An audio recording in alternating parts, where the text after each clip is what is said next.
میرے آج کے مہمان لطیف کھوسہ صاحب ہیں. 2011 سے 2013 تک گورنر پنجاب رہے. یہ سینیٹر بھی رہے, اٹارنی جنرل بھی رہے, وفاقی مشیر برائے انفارمیشن ٹیکنالوجی اور ٹیلی کمیونیکیشن بھی رہے. 1970 سے 2023 تک پاکستان پیپلز پارٹی سے سیاسی وابستگی رہی اور ایک موقع پر پاکستان پیپلز پارٹی کے سیکرٹری جنرل بھی رہے. دسمبر 2023 میں انہوں نے پی ٹی آئی میں شرکت کی. آئیے ان سے بات کرتے ہیں. کیسے ہیں کھوسہ صاحب؟ اللہ کا شکر, بالکل ٹھیک. کھوسہ صاحب, وکلا تحریک میں آپ پیش تھے, تاہم 2008 کے انتخابات کے بعد آپ تحریک سے علیحدہ ہو گئے. تحریک سے پیچھے ہٹنے کی کیا وجہ تھی؟ دیکھیں, تحریک سے پیچھے ہٹنے کی وجہ میری پارٹی کا جو ہے کمانڈ تھی, آپ کہہ سکتے ہیں. وہ تحریک تو چلائی آپ رہے تھے. بالکل چلائی. وہ تحریک تو کے بارے میں کہا جا رہا ہے وہ تو این آر او پہلے ہوا اور پھر این آر او کے معاملات کچھ بگڑے تو پھر یہ تحریک نے جنم لیا. تو آپ تحریک سے کیوں ہو گئے؟ آپ تو سر پھٹ گیا آپ کا, تو ابھی آپ کا تو لہو لوگوں نے دیکھا. تو آپ تحریک سے علیحدہ کیوں ہوئے؟ نہیں, تحریک سے میں بنیادی طور پر علیحدہ میں نہیں ہوا تھا, بلکہ محترم چیف جسٹس صاحب افتخار محمد چودھری صاحب اپنے جو ہے وہ اس سے موقف سے ہٹ گئے. چلے, جب ہم کہتے ہیں کہ افتخار چودھری اپنے موقف سے ہٹ گئے تو آپ کیا سمجھتے ہیں کس موقف سے وہ ہٹے؟ ہم نے جو تحریک چلائی تھی کہ ایک انصاف ہوگا, ایک میرٹ ہوگی, ایک جو ہے پاکستان کے اندر ایک نئی جنم لے گا. ایک آپ چلتے رہے, راتوں کو لوگوں کو جگاتے رہے, آپ کہتے رہے کہ ریاست ایک ماں جیسی ہوتی ہے, تو پھر کیا بنا؟ کچھ بھی نہیں. دیکھیں, اعتزاز احسن ساتھ رہا, لیکن ظاہر ہے میری پارٹی نے فیصلہ کیا کہ ہم الیکشن لڑیں گے اور انہوں نے کہا کہ الیکشن سے بائیکاٹ کیا. افتخار محمد چودھری نے بھی اور اعتزاز احسن نے بھی انہی کی لائن ٹو کی. ہمیں یہ قابل قبول نہیں تھا. مجھے ایک بات بتائیں, کیوں وہ الیکشن کا بائیکاٹ چاہتے تھے چودھری افتخار؟ دیکھیں, مجھے نہیں سمجھ آتی کہ وہ کیوں چاہتے تھے, لیکن ایک بات بڑی واضح ہے کہ بے نظیر بھٹو صاحبہ, رانی شہید بے نظیر, اس کا بڑا واضح تھا کہ اب ہم نے بائیکاٹ نہیں کرنا, کیونکہ ہم نے وہ سپیس نہیں دینی ہے کہ ایک انڈیپینڈنٹ وہ الیکشنز کروا کے ہم نے وہ غلطی نہیں کرنی ہے جو پہلے کی تھی 85 والی. تو اس لیے ہم ہر صورت میں افتخار چودھری الیکشن نہیں چاہتے تھے. افتخار چودھری نہیں چاہتا تھا الیکشن. مقاصد کیا تھے اس کے؟ مقاصد وہ بائیکاٹ کر کے وہ اور زیادہ پریشر ڈالنا چاہتا تھا. کس پہ؟ مشرف پہ؟ اسٹیبلشمنٹ پہ, ظاہر ہے مشرف پہ. جو اسٹیبلشمنٹ کے اندر اپنا اختلاف تھا, کیانی وسیع مشرف, اسی نے تو افتخار کو جو ہے قائم رکھا تھا. وہ گرنا تو افتخار چودھری صاحب تو جو ہے وہ آپ کو پتہ ہی ہے, جنرل پرویز مشرف نے کہا کہ دستخط کروا لو, اور اس کے بعد جو ہے وہ خود چلا گیا. اور پھر اس کے بعد جو کیانی صاحب تھے نائب ماشاءاللہ اندر کا, جس کا آپ ذکر کر رہے ہیں, انہوں نے کہا تگڑا ہو. افتخار محمد چودھری صاحب کا بھی یہی خیال تھا کہ اگر یہ الیکشن کو ہم مؤخر کروا کے یا یہ کریں گے تو جلدی اس سے جو ہے مشرف سے چھٹکارا ملے گا, اور یہی کیانی چاہتا تھا.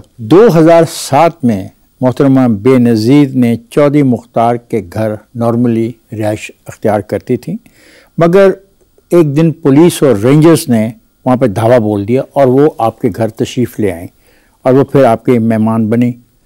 میں آپ سے ایک سوال پوچھنا چاہتا ہوں کہ آپ نے بے نظیر کو بطور مہمان کیسا پایا؟ دیکھیں, وہ بہت ہی, جس طرح وہ ان کا نام بے نظیر تھا, وہ کردار کی بھی بے نظیر تھیں, وہ لباس کی بھی بے نظیر تھیں, وہ گفتار کی بھی بے نظیر تھیں, اور کیا خوبصورت ایک پرسنالٹی تھی. میں سمجھتا ہوں کہ وہ تو ایک ایسی سرمایہ تھا, نہ صرف پاکستان کا, تیسری دنیا کا, پاکستان تو کیا دنیا بھر کی خواتین کا, بلکہ وہ ایک سٹیٹس مین تھیں دنیا کی. آپ نے محترمہ بے نظیر کو اور آصف زرداری کو یقین دانی کرائی تھی کہ آپ ان کے کیس لڑیں گے اور جیت جائیں گے, مگر آپ ناکام رہے اور آپ سے کیسز لے کے فاروق نائک کو کیوں دیے گئے؟ نہیں, یہ بات بالکل ایسی نہیں ہے. ایک بات تو یہ ہے کہ میں نے آج تک کسی کو یقین دہانی نہیں کروائی کہ میں کیس جیت کے دوں گا, کیونکہ یہ تو شرک ہوتا ہے, یہ تو اللہ کے ہاتھ میں ہوتی ہے. وکیل کا کام تو یہ ہوتا ہے کہ اپنی دیانتداری سے, اپنی استطاعت سے, اپنی اہلیت سے, اپنے تجربے سے میکسیمم اس میں جو ہے اپنا انپٹ دے اور کوشش کرے. مجھے کبھی ریپلیس نہیں کیا گیا فاروق نائک سے. سو یہ کہنا کہ مجھے ریپلیس کیا گیا ہے، مجھے ریپلیس کبھی نہیں کیا گیا. میں مسلسل اور متواتر ساتھ رہا ہوں. اٹارنی جنرل حکومت کا چیف لیگل ایڈوائزر ہوتا ہے. Is it a fact? حکومت کا ہی نہیں ہے، وہ ریاست کا جو ہے سربراہ، وہ اپنا فرسٹ پرنسپل لا آفیسر ہوتا ہے پاکستان کا. فور پاکستان ہے. آپ کے دور میں شوگر کے حوالے سے ایک مقدمہ آیا، صحیح، جس پہ لاہور ہائی کورٹ نے فیصلہ دیا کہ چینی کی قیمت 40 روپے فی کلو کی جائے، جس کو سپریم کورٹ نے بعد ازاں پورے ملک میں نافذ عمل قرار دیا. سپریم کورٹ نے ایک رکنی کمیشن تشکیل دیا جس کی سربراہی ڈاکٹر خالد مرزا کر رہے تھے. آپ نے اس کمیشن کی مخالفت کی. کیا یہ وجہ بنی کہ آپ کو اٹارنی جنرل کے عہدے سے ہٹا دیا گیا؟ نہیں، وجوہات وہ پرائم منسٹر کے ساتھ کچھ ایسا تھا. باہر کا یہ دیکھیں، بات یہ ہوئی کہ میں نے کہا چودھری افتخار صاحب کو بھی اور سپریم کورٹ کو بھی، میں نے کہا for God sake don't interfere. یہ مارکیٹ کے ڈائنامکس ہوتے ہیں. اگر آپ کوئی چیز کریں گے تو یہ یقین کریں کہ شوگر کی قیمت شوٹ اپ ہو جائے گی. آپ اس میں پلیز انٹرفیئر نہ کریں. Let this be a political decision of the government along with the politicians. کیونکہ گورنمنٹ کا ڈیسیژن تھا 40 روپے. میں عرض کرتا ہوں نا، کیونکہ یہ دیکھیں فلکچویٹ ہوتا ہے. جب آپ کا رمضان شریف آتی ہے تو شوگر کے جو ہے قیمت ہمیشہ فلکچویٹ ہوتی ہے. Were you convinced by the mafia of the sugar mill? No, I'm not. But once you regulate it through the Supreme Court یا گورنمنٹ سے آپ گلے پر دباتے ہیں تو وہ کاؤنٹر پروڈکٹیو ہوتا ہے، یقین کریں. کو صاحب، کیا آپ بھی سمجھتے کہ ریگولیٹری اتھارٹی حکومت کے پاس ہونی چاہیے؟ ریگولیٹری اتھارٹی حکومت کے پاس نہیں ہونی چاہیے، بالکل نہیں ہونی چاہیے. ریگولیٹری اتھارٹی ان کی آلریڈی ہے. Let that regulatory authority control things rather than the government. This decision was taken by the government and supported by the Supreme Court of Pakistan. Supreme court کے دیکھیں support نہیں کیا تھا. Supreme court نے اس کو escalate کر دیا تھا. جو قیمت حکومت نے رکھی تھی سپریم کورٹ نے اس کی interference. So why you became the victim in this case? Why? What was the reason?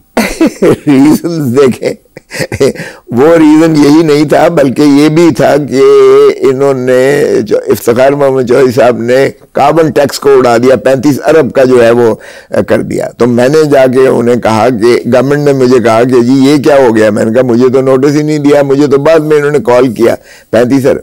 وہ باہر کیف میں نے جا کے افتخار محمد چودھری صاحب کو کہا، میں نے کہا جی پھر آپ حکومت بھی آپ ہی لے لیں، کیونکہ اگر پہلے ہی ڈیفیسٹ بجٹ ہے، کوئی ہماری اتنی فائنینشیل پوزیشن نہیں ہے، تو یہ 35 ارب اور اگر آپ ہمارے اوپر بوجھ ڈال دیں گے تو پھر حکومت بھی لے لیں. کیا اس برطرفی کی وجہ صدر پاکستان اور پرائم منسٹر کے درمیان آپ کے بارے میں اختلاف نہیں تھا؟ اور کیا یہ حقیقت نہیں کہ آپ کو برطرف کرنے میں پرائم منسٹر کا ہاتھ تھا؟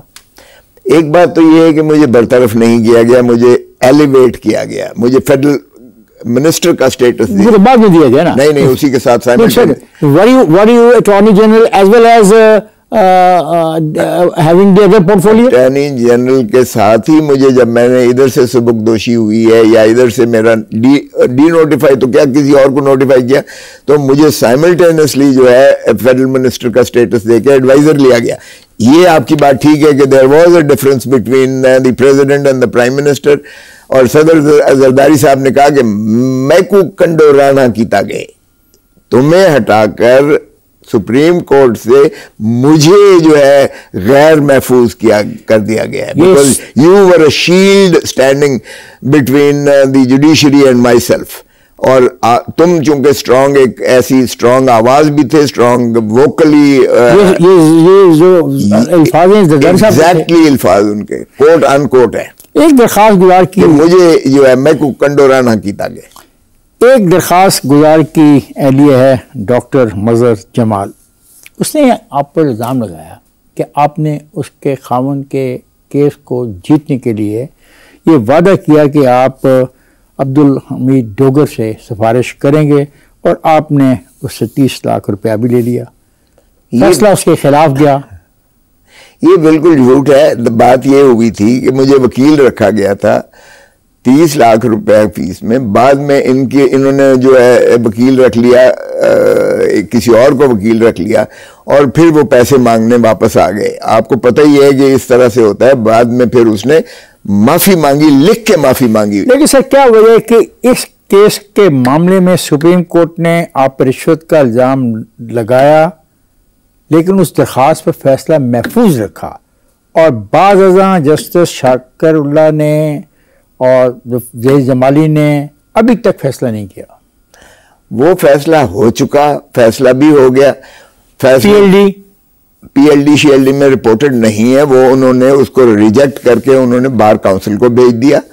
بار کاؤنسل میں پھر اس نے جا کے تحریری معافی نامہ دے کے اور اس نے واپس, اس خاتون نے, جی خاتون نے بھی اور ان کے اس کے خاوند نے بھی, رائٹ. 12 جنوری 2012 خبر رساں ایجنسی ہے DW, اس میں ایک وکیل ہے نواز چوہان, اس نے ہائی کورٹ میں آپ کے خلاف درخواست دائر کی کہ اٹارنی جنرل وزیر اعظم کے مشیر کے عہدوں پر سنگین الزامات کی بنا پہ ہٹایا گیا ہے, اس لیے اب یہ گورنر بننے کے اہل نہیں. یہ کیا سازش تھی آپ کے خلاف؟ یہ کون لوگ تھے جو آپ کے پیچھے پڑے؟ مجھے تو آج تک اس کا نوٹس بھی کبھی نہیں آیا. اور دوسری بات یہ ہے کہ یہ اس طرح کی, تو آپ کو پتہ ہی ہے کہ جب کوئی اسٹرانگ کنوکشن والا بندہ ہوگا تو اس کے خلاف تو درخواستیں, اس کے خلاف شکایات ہوں گی, درخواستیں ہوں گی. حقیقت ہے کہ نون لیگ آپ کو پنجاب کا گورنر نہیں بنانا چاہتی تھی, وہ چاہتی تھی شاہ محمود قریشی بنے, لیکن آصف علی زرداری کی جو دوستی اور محبت آپ کے لیے ہے اس نے آپ کو گورنر پنجاب بنا دیا. مجھے پریزیڈنٹ زرداری صاحب کا فون آیا کہ ٹیلی ویژن لگاؤ, ٹی وی لگاؤ, تو میں نے کہا خیریت, کہتا لگا تو صحیح. وہ 9 بجے کا خبر نامہ تھا, میں نے دیکھا کہ مجھے گورنر بنا دیا گیا, تو میں نے اس کے بعد ان کا شکریہ ادا کیا. تو کہتے ہیں ڈونٹ تھینک می, بے نظیر بھٹو بی بی وانٹڈ دس, میں نے ان کی خواہش پوری کی ہے. میں نے شکریہ ادا کیا ان کا. یہ ہو سکتا ہے. My question is very simple. Let me repeat it again. کیا یہ حقیقت ہے کہ نون لیگ آپ کو گورنر پنجاب نہیں بنانا چاہتی تھی, وہ چاہتے تھے شاہ محمود قریشی گورنر بنے, آصف علی زرداری کی دوستی محبت جو شفقت ہے آپ کے لیے اور بے نظیر صاحبہ کا جیسے آپ نے حوالہ دیا, اس کی بنا پہ آپ گورنر پنجاب بنے؟ یہ مجھے یہ انہی سے پوچھیے گا, آپ کو پتہ ہی نہیں ہے.